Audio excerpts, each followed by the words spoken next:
Cumprimentamos a todos com a paz de nosso Senhor e Salvador Jesus Cristo. Estamos iniciando mais um programa EBD na TV. Nós estamos aí nesse trimestre estudando na primeira carta do apóstolo Paulo aos Coríntios os problemas da igreja e suas soluções.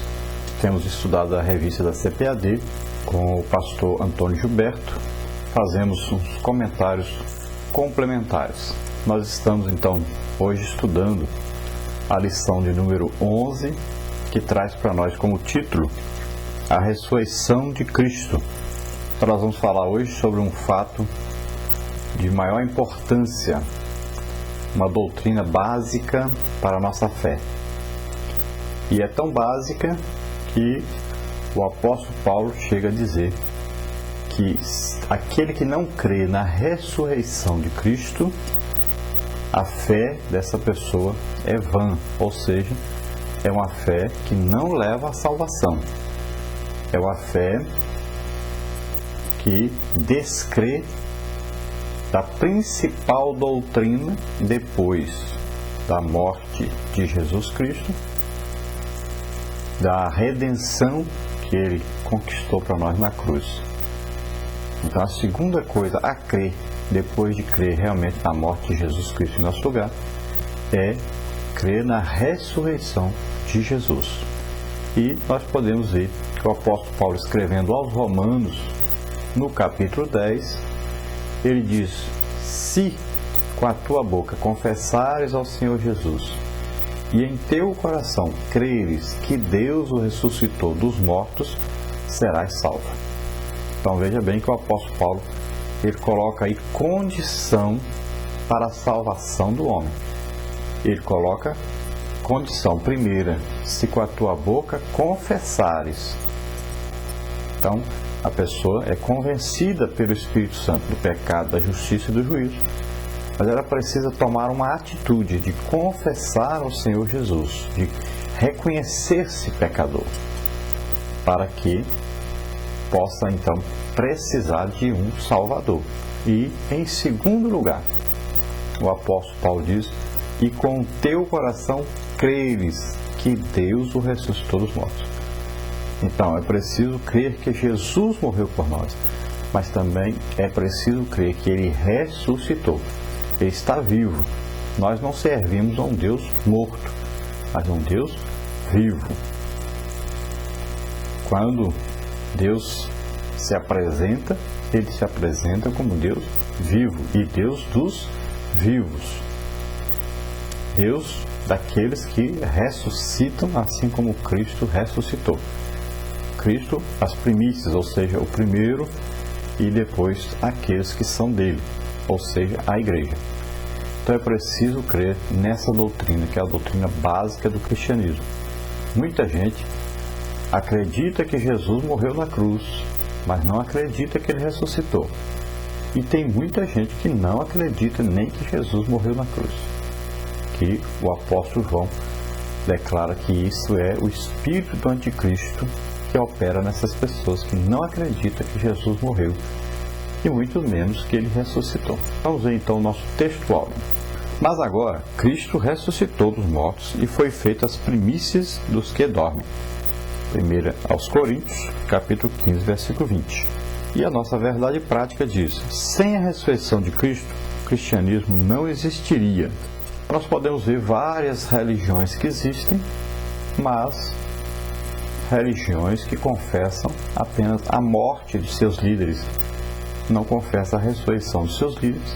Algumas creem em reencarnação, algumas creem em outras doutrinas aí, mas nenhuma delas crê realmente na ressurreição do seu líder, não crê que o seu líder, depois de morto, mora neles, né? Que é uma das coisas básicas também, né? É acreditar que não só Jesus, que é Deus, morreu por nós, mas que Ele vive em nós. Então é importante isso. Ele não só vive em nós, mas está presente conosco todo o tempo da nossa vida. Então, essas doutrinas são coisas básicas do cristianismo e que devem ser cridas e vividas, não apenas cridas, mas também vividas no nosso dia a dia. O verdadeiro, legítimo cristão crê todo o tempo que Jesus está presente com ele, está presente na igreja. É ele que é o cabeça e a cabeça do corpo, que é a igreja. E ele está todo o tempo coordenando esse trabalho. E o verdadeiro cristão acredita que Jesus não só curou enfermos, pregou o evangelho, mas ele continua fazendo isso através da igreja. Glória a Deus. Vamos então à nossa leitura bíblica em classe, que está contida em 1 Coríntios, capítulo 15, do versículo 1 ao versículo 10, que diz o seguinte: Também vos notifico, irmãos, o evangelho que eu vos tenho anunciado, o qual também recebestes e no qual também permaneceis, pelo qual também sois salvos, se o retiverdes, tal como vou-lo tenho anunciado, se não é que crestes em vão. Porque primeiramente vos entreguei, que também recebi, que Cristo morreu por nossos pecados, segundo as Escrituras, e que foi sepultado e que ressuscitou o terceiro dia, segundo as Escrituras, e que foi visto por Cefas e depois pelos 12. Depois foi visto uma vez por mais de 500 irmãos, dos quais vive ainda a maior parte, mas alguns já dormem também. Depois foi visto por Tiago, depois por todos os apóstolos, e por derradeiro de todos me apareceu também a mim como um abortivo, porque eu sou o menor dos apóstolos, que não sou digno de ser chamado apóstolo, pois que persegui a igreja de Deus. Mas pela graça de Deus sou o que sou, e a sua graça para comigo não foi vã. Antes trabalhei muito mais do que todos eles. Todavia, não eu, mas a graça de Deus que está comigo. Glória a Deus. Aleluia.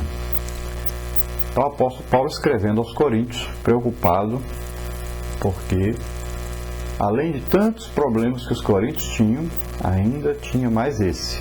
Muitos deles não acreditavam na ressurreição dos mortos. Então, eles vinham da cultura, principalmente a cultura helênica ou cultura grega, e eles não acreditavam, então, nessa ressurreição dos mortos. E era preciso que eles crescem na ressurreição de Jesus para que eles tivessem uma viva esperança.